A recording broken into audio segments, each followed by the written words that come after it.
Reinaldo, falando agora do Pornopopeia, que acho que para o pessoal que está aqui, talvez seja o seu livro mais conhecido e lido, eu li em algum lugar que você comentava que ele surgiu de um conto que seria incluído no teu livro de contos Umidade, e que você não conseguia terminar aquilo de forma alguma e o livro saiu com 10 contos, o 11º seria para fazer lá os times de futebol, né, os jogadores de futebol, e saiu com 10. E aí você começou a trabalhar como uma obra à parte, assim, né? Foi isso mesmo? Foi isso, foi exatamente isso. Era um conto que eu já tinha escrito há um certo tempo, e o editor, que é o Luiz Schwartz, que é o dono da Companhia das Letras, e às vezes ele edita mesmo, né? Às vezes ele pega um livro ou outro, um autor ou outro.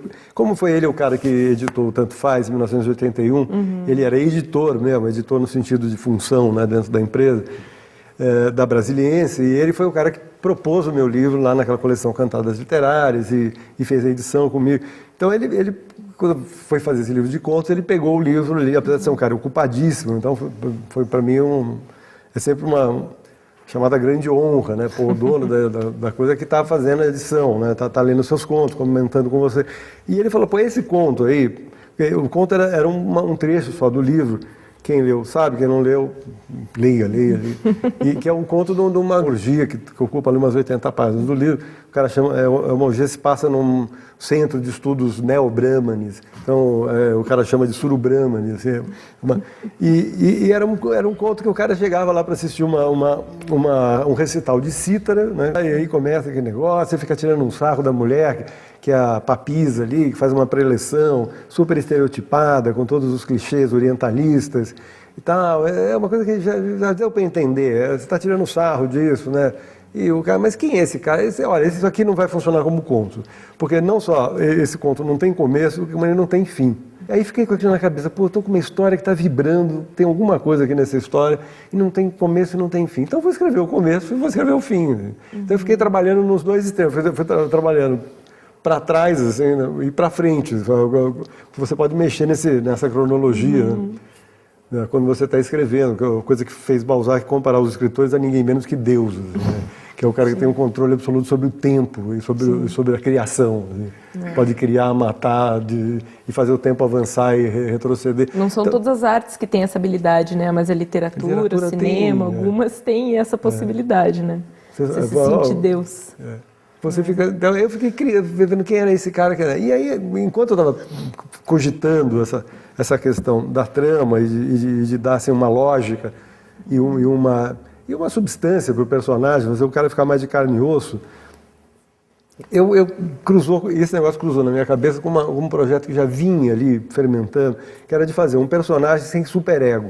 Um personagem que fizesse o que passasse pela cabeça, tivesse uma existência puramente instintual, totalmente desublimado, um cara que vai cumprindo alguns papéis sociais, mas de uma forma totalmente deliquescente, totalmente anárquica, que vai derretendo todos os vínculos com a sociedade, com a mulher, com os amigos, com a família, até com o filho. Quer dizer, um personagem que reivindica uma liberdade para além de qualquer código moral, ético, assim.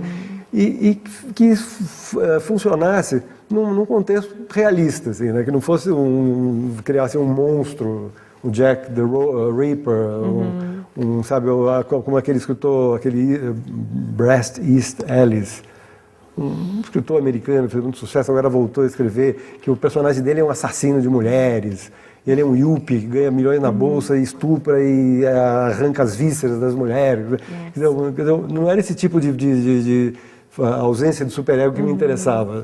Era um cara que poderia ser qualquer um de nós, assim, né? É um cara que provavelmente aqui, que está no trabalho, que está na sala de aula, que está nas ruas, nos bares, nos círculos que a gente anda. Era comum, né? Era comum, só que ele vai dar um passo além. E eu falei, esse cara que eu estou querendo fazer é esse fulano que está nessa Surubrahmani. Aí, para mim, foi assim, como, sabe, São Paulo caiu do cavalo, viu a luz e se transformou. Eu fiquei inteiramente transfigurado quando eu percebi isso andando na rua um dia. Falei, caramba, é isso. Eu fui correndo para casa. Eu falei, é esse o cara que eu quero escrever. Então eu já sei o que vem antes e já sei mais ou menos para onde vai esse negócio. à luz E aí, desse conto até virar o romance, quanto tempo você levou escrevendo essas 1000 páginas, quase? Demorou. Olha, esse conto ficou inacabado, né? Quer dizer, ele ficou acabado inacabadamente em 2004, quando eu estava preparando o livro Umidade, que saiu em 2005. Sim. E aí, lá em algum momento ali no começo de 2005, tocou esse sino na cabeça e eu comecei a trabalhar esse personagem recheado com essa configuração ética, enfim. E aí que me permitiu escrever de onde ele vinha e para onde... Aí isso foi de 2005 até 2009, até fevereiro, que foi quando eu entreguei, que a editora falou, se você mexer mais uma linha aqui, pô, você dá uma porrada. 4 anos de trabalho.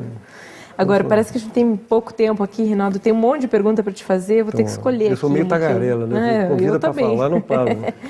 Mas, bom, vou escolher então das perguntas que eu tinha para te fazer o seguinte. No encontro anterior aqui, nesse projeto, o Marçal Aquino comentou, até ele lembrou uma frase do William Faulkner, que ele dizia que a literatura ela tem basicamente 3 matérias-primas, ali, 3 esferas que podem dali surgir a literatura, que seria a observação, a experiência e a imaginação.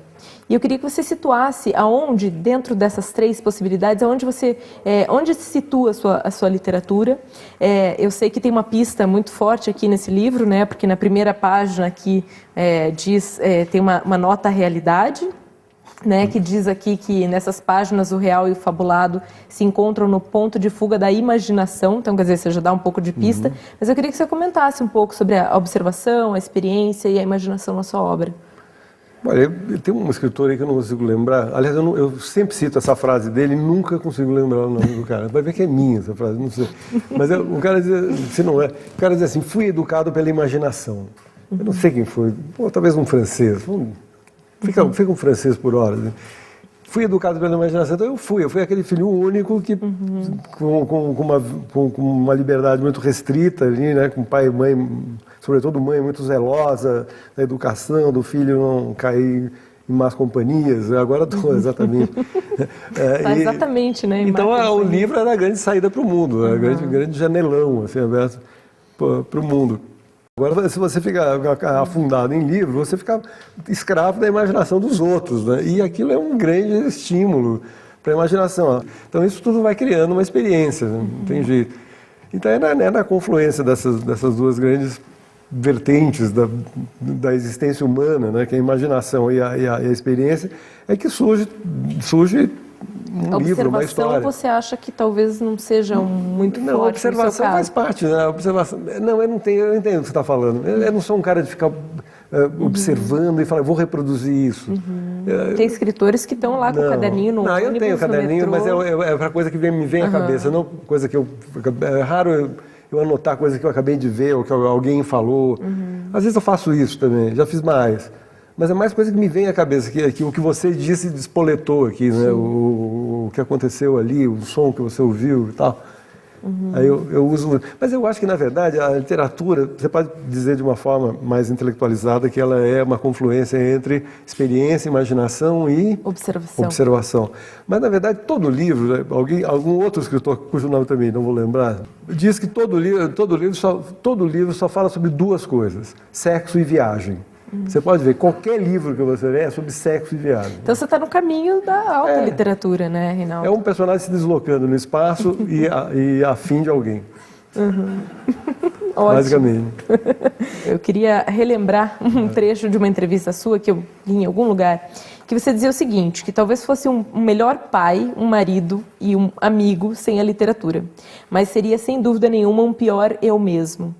Então eu queria que você comentasse, Rinaldo, em que momento você sentiu que a literatura era algo realmente importante para você? Seja lá como leitor, quando você ia para a biblioteca lá em São Paulo, ou seja como quando deu aquele clique, quando você escreveu o Tanto Faz lá em Paris e que aquilo seria a sua vida, trilharia esse caminho. Olha, eu nunca achei assim, que a literatura fosse exatamente um caminho, nem profissionalmente, né? Porque mesmo o meu primeiro livro tendo vendido bastante, era uma época que tinha uma inflação absolutamente obscena, os direitos eram pagos semestralmente, quer dizer, quando vinha já estava totalmente depreciado, E ainda teve uma questão, uma coisa que eu ia dizer ali a certa altura, quer dizer, o dono da Brasiliense, que era filho de um comunista histórico, né, que é o Caio, eles chamam Caio Graco, filho do Caio Prado Júnior, que é um economista, um dos primeiros autores marxistas brasileiros. Então ele ficou exatamente um pouco aperreado com vozes que ele ouvia e coisas que ele lia, falando que o livro era alienado, que como é que ele, que era filho do Caio Prado Júnior, podia editar um livro de um cara, um moleque, pop, alienado, não sei o quê.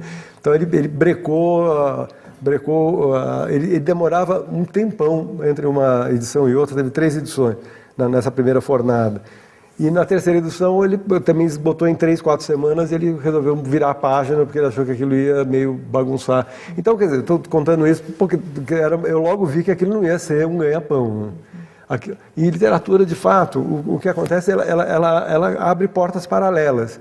Se você escreve um livro que tem uma certa repercussão e conquista alguns fãs, né? Às vezes você conquista uns fãs na imprensa, na televisão, não sei o quê. Então, por exemplo, eu conheci o Mário Prata, sim, ele leu meu livro, fui trabalhar com ele em novela, passei anos e anos trabalhando em coisas. Então, vai abrindo portas assim, mas você vê que aquilo aquilo então restaria o quê? Ser um grande teatro de afirmação pessoal e um lugar onde você iria se sentir bacana e fantástico e aparecer na televisão. Quer dizer, seria um grande instrumento do seu ego. Mas dá muito trabalho, sabe, como instrumento do ego. É melhor você comprar uma Ferrari, sei lá o quê, entendeu? Tem caminhos mais fáceis. Às vezes dá muito trabalho, então aquilo tem que ser uma outra coisa. E como eu não sou um cara de perfil religioso, embora tenha sido um católico carola, assim, na meninice, mas eu também, então, eu acho que na verdade eu escrevo porque eu me divirto escrevendo, basicamente. Ótimo. Não é uma, digamos assim, um motivo dos mais nobres. Assim. Tem gente que fala, não, eu escrevo para tentar, sabe, dar minha contribuição para esse grande avanço das ideias progressistas contra o obscurantismo que graça a granel nos 4 cantos do mundo. Aí todo mundo fala, cara nova. Ou então fala, não, eu escrevo porque a minha vida íntima é tão rica, é tão bacana, eu tenho ideias tão legais, eu tenho coisas, sabe, um imaginário tão rico que eu quero partilhar com você. Muito obrigado. Então não tem nada disso, eu escrevo porque é divertido. Você se diverte, isso basta. Basta. Ótimo. Então, com isso, eu quero agradecer a presença de todo mundo, principalmente a sua, Reinaldo. Obrigado.